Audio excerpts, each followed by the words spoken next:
Tuhan Yesus telah bangkit, Tuhan Yesus hidup, ya Dia telah menang, ya mengalahkan maut. Mari kita anak-anak, kita menyanyikan lagu Kasih Allah Tidak Berkesudahan, karena Ia selalu baru setiap pagi.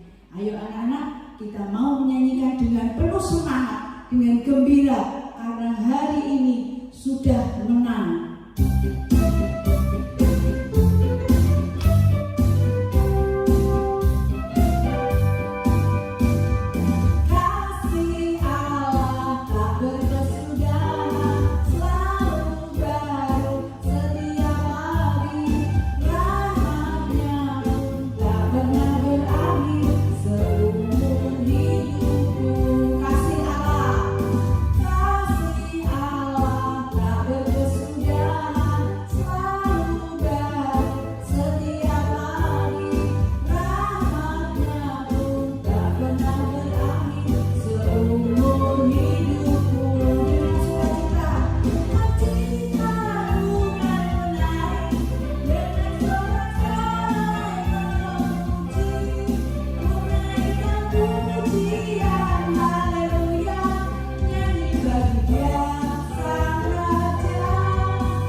Bapa yang Maha Kasih, kami mengucap syukur Tuhan, karena kami boleh memperingati hari kemenangan-Mu Tuhan di atas kayu salib.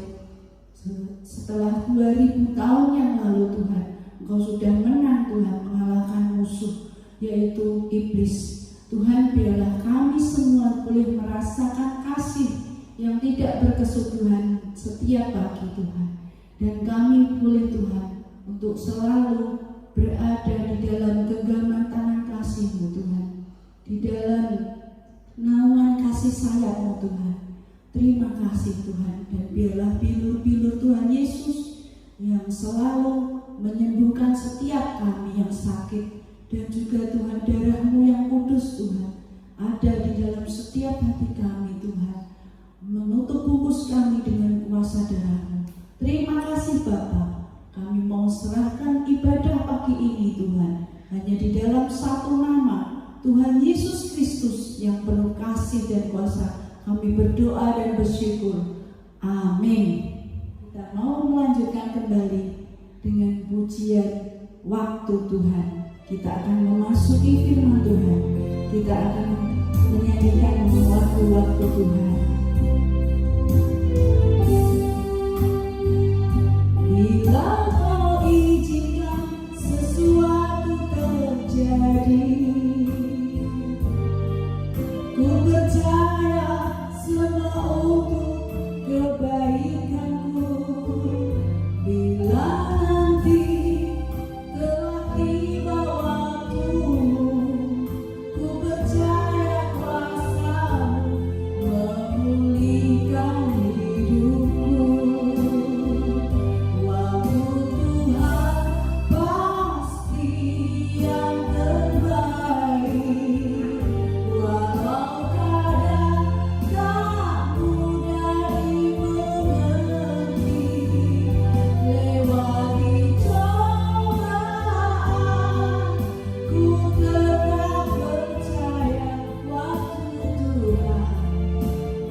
adalah yang terbaik Tuhan bagi kami semua. Dan bila saatnya Tuhan, kami akan mendengarkan firman-Mu. Kiranya Roh Kudus sendiri yang berbicara kepada setiap kami. Bukalah hati kami Tuhan untuk mendengarkan firman-Mu. Kiranya Tuhan sendiri yang bekerja di dalam setiap hati kami, anak-anak-Mu Tuhan, supaya kami boleh untuk mendengarkan dan melakukannya. Terima kasih Bapa, hanya di dalam nama Tuhan Yesus kami berdoa dan bersyukur. Amin.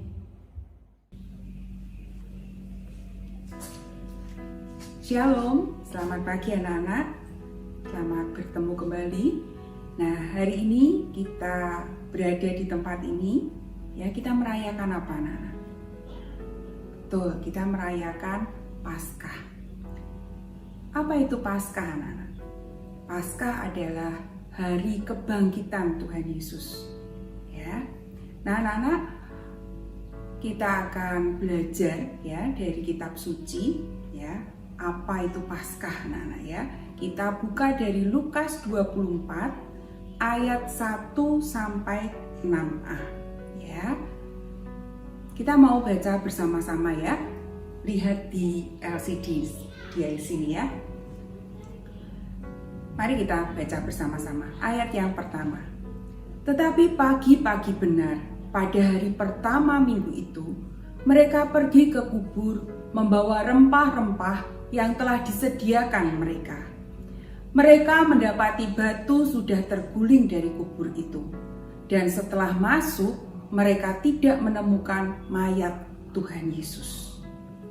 Sementara mereka berdiri termangu-mangu karena hal itu, tiba-tiba ada dua orang berdiri dekat mereka, memakai pakaian yang berkilau-kilauan. Mereka sangat ketakutan dan menundukkan kepala. Tetapi kedua orang itu berkata kepada mereka, "Mengapa kamu mencari Dia yang hidup di antara orang mati? Ia tidak ada di sini. Ia telah bangkit." Nah, anak-anak, lihat di gambar ini anak-anak ya. Tadi ayat yang kita baca mengatakan ketika murid-murid ke kubur Yesus, pintu kubur terbuka. Murid-murid masuk ke kubur itu dan didapati kubur itu kosong. Artinya di dalamnya tidak ada mayat Yesus. Berarti Yesus apa, anak? Hidup, anak-anak. Yesus bangkit. Yesus menang terhadap maut. Nah, anak-anak, Paskah bagi kita itu adalah memperingati kemenangan Yesus ini. Paskah merupakan hari yang begitu besar karena umat Tuhan itu diselamatkan dari hukuman kekal.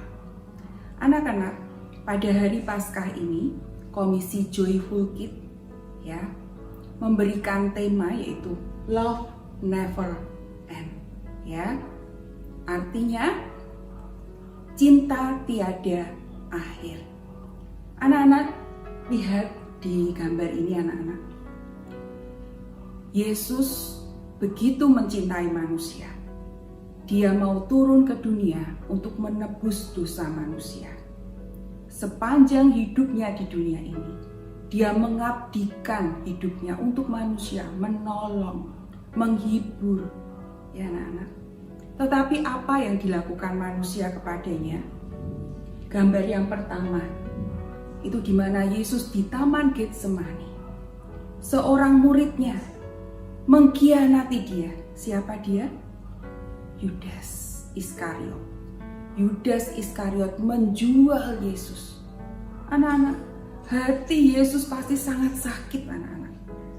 Kemudian gambar yang kedua, Yesus dicambuk. Yesus memikul kayu salib. Yesus menderita, anak-anak.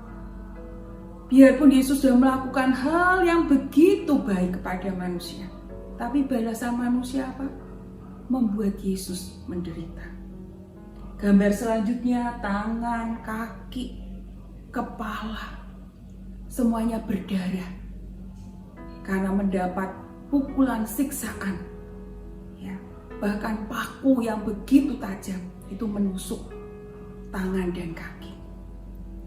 Tentunya Yesus merasa sakit seluruh tubuhnya dan hatinya juga sakit. Tidak sampai di situ anak-anak. Yesus juga ditelanjangi, kemudian ditaruh di atas salib, dan kemudian salib itu diangkat tinggi-tinggi supaya semua orang dapat melihat dia dan mencemooh dia. Artinya apa? Tuhan Yesus dipermalukan sampai dia mati. Anak-anak, apakah cinta Tuhan Yesus kemudian berakhir anak-anak karena kekejaman dari manusia ini? Mungkin bagi kita ya anak-anak, kalau Bu Herlina punya sahabat baik, tiba-tiba sang sahabat itu mengata-ngatai, memburuk-burukan Bu Herlina, cerita ke orang-orang, Bu Herlina pasti sakit hati anak-anak. Dan Bu Herlina bilang, kamu, aku, artinya apa? Sudah, kamu bukan sahabatku lagi. Kamu tidak setia, kamu mengkhianati aku, kamu bukan sahabatku lagi. Ya kan anak-anak, kita seperti itu. Kita dipukul teman kita, maka kita pun memutuskan pertemanan. Aku sudah bukan temanmu lagi. Tetapi Yesus, biarpun dia disakiti oleh manusia, sampai sedemikian rupa, dia tetap mengasihi kita, mengasihi manusia. Bahkan ketika dia bangkit, dia pun tetap mengasihi manusia. Dia tetap menawarkan kasih itu kepada manusia. Karena Yesus adalah kasih anak-anak. Dia tidak dapat memungkiri dirinya bahwa dari semula sampai selama-lamanya dia akan tetap mengasihi manusia. Anak-anak, kita tahu mama papa itu adalah wakil Tuhan di dunia ini. Benar kan? Ya. Lihat gambar ini. Ketika kita marah-marah kepada papa kita, apakah kemudian papa kita tidak mengasihi kita lagi? Tetap kan? Papa tetap sayang sama kamu. Papa tetap mengasihi kamu. Ya. Ketika kamu menangis, kamu rewel, kamu menjengkelkan, apakah mama akan membuang kamu? Sudah sana. Tidak kan? Mama akan tetap menyayangimu, tetap menerimamu. Biarpun kau gagal di dalam tesmu mendapat nilai jelek, tetap mama pun akan mengasihimu. Ya, tetap engkau menjadi anak mama. Ya. Ketika engkau sakit, mama papa tetap sayang merawatmu. Anak-anak, papa mama adalah wakil Tuhan di dunia ini. Lewat mereka, engkau bisa menemukan kasih yang tiada akhir, kasih yang sejati itu. Tetapi bedanya, papa mama itu terbatas. Ya, papa mama itu bisa salah anak-anak. Dan papa mama itu tidak bisa mengikuti engkau kemana engkau pergi. Betul enggak? Ketika engkau ada di sekolah, apa papa mama juga ada di dalam kelas? Tidak kan? Tetapi Yesus tetap bersamamu. Kemanapun kau pergi, dia akan ada di sisimu. Anak-anak, lihat gambar ini anak-anak. Yesus itu selalu bersamamu ketika engkau bermain. Biarpun engkau tidak melihat dia anak-anak, tetapi engkau harus mengerti dan percaya bahwa dia ada di dekatmu. Dengan demikian, engkau akan bersuka cita, engkau akan bergembira anak-anak. Ketika engkau susah, engkau sendirian, engkau harus percaya dia juga ada di sisimu, ada di dekatmu. Ya, ketika engkau belajar, Yesus pun ada di sana. Dan ketika engkau mengalami kesulitan, Yesus akan menolong. Anak-anak, inilah janji Yesus. Dia adalah Tuhan yang Immanuel, Tuhan beserta kita. Artinya, dari dulu, sekarang, sampai selama-lamanya, dia akan menyertai kita. Dia tidak akan meninggalkan kita. Karena itu jangan pernah engkau merasa sendirian, ya. Tuhan akan mengajari engkau apa yang harus kau katakan, apa yang kau harus lakukan. Sehingga di dalam hidupmu sedikit demi sedikit engkau akan semakin serupa dengan Yesus, Sang Kasih itu. Sehingga kasih sejati itu akan terpancar di dalam kehidupanmu. Anak-anak sekarang baca Alkitab ya, baca ayat ini ya, dari 1 Yohanes 4 ayat 8. Barang siapa tidak mengasihi, ia tidak mengenal Allah, sebab Allah adalah kasih. Anak-anak, biarlah ayat ini boleh kita hafalkan. Kita harus percaya dan kita tahu Yesus hidup ya, dan Dia adalah kasih. Dan ketika engkau mengundang Yesus di dalam hatimu, tinggal dalam hidupmu, maka kasih itu akan mengalir di hidupmu. Dan engkau akan memiliki kasih sejati di dalam kehidupanmu. Immanuel, Tuhan menyertai kita. Amin. Nah, anak-anak, kita akan masuk ke dalam doa. Bapa yang baik, terima kasih karena kami tahu Tuhan Kau hidup dan Engkau terus menyertai kami Tuhan. Dari sekarang sampai selama-lamanya Engkau tidak akan pernah meninggalkan kami. Ajari kami Tuhan untuk setia kepadamu, mengikuti Engkau Tuhan. Dan ajari kami Tuhan untuk selalu ingat bahwa Engkau ada di dekat kami. Engkau selalu ada menyertai kami. Terima kasih Tuhan Yesus. Kami juga berdoa untuk bangsa dan negara kami Indonesia ini. Engkau tahu Tuhan, di mana bangsa kami Tuhan itu sedang dirundung kesusahan Tuhan karena ada virus corona. Kami mohon kepadamu Tuhan, biarlah Engkau sendiri Tuhan yang akan menolong bangsa ini. Sehingga virus ini segera berlalu dari bumi Indonesia. Dan kami pun Tuhan boleh kembali beribadah dengan bebas kepadamu. Tolong Tuhan, berikan hikmat-Mu kepada pemimpin-pemimpin bangsa kami. Terima kasih Tuhan untuk semua kasih-Mu. Di dalam nama Tuhan Yesus Kristus kami berdoa. Amin. Anak-anak, jangan lupa ya, hari ini ada aktivitas dari buku anak-anak ya, dari buku di halaman terakhir ya, ada 5 aktivitas. Dan tiap aktivitasnya itu mempunyai nilai ya 2 poin ya. Kerjakan. Ya mungkin ada yang tidak jelas, bisa lihat di sini aktivitas yang pertama ya. Itu kalian isi ya, teka-teki di situ. Kemudian ini adalah aktivitas kedua, temukan jalan ya, berikan warna, tanda. Demikian juga aktivitas ketiga. Aktivitas keempat, ini gambar apa anak-anak? Ya, itu gambar apa? Tulis. Kemudian aktivitas yang kelima, ya, bukan ibu nyuruh kamu tebak itu gambarnya wajah siapa ya, tetapi itu peristiwa apa? Ya, amati gambar itu sungguh-sungguh, kalian akan menemukan peristiwa apa itu. Ya, nah anak-anak, segera foto jawaban kalian dan kirim ke guru kelas kalian. Nah, selamat Hari Paskah. Kita akan bertemu lagi minggu depan. Tuhan Yesus memberkati.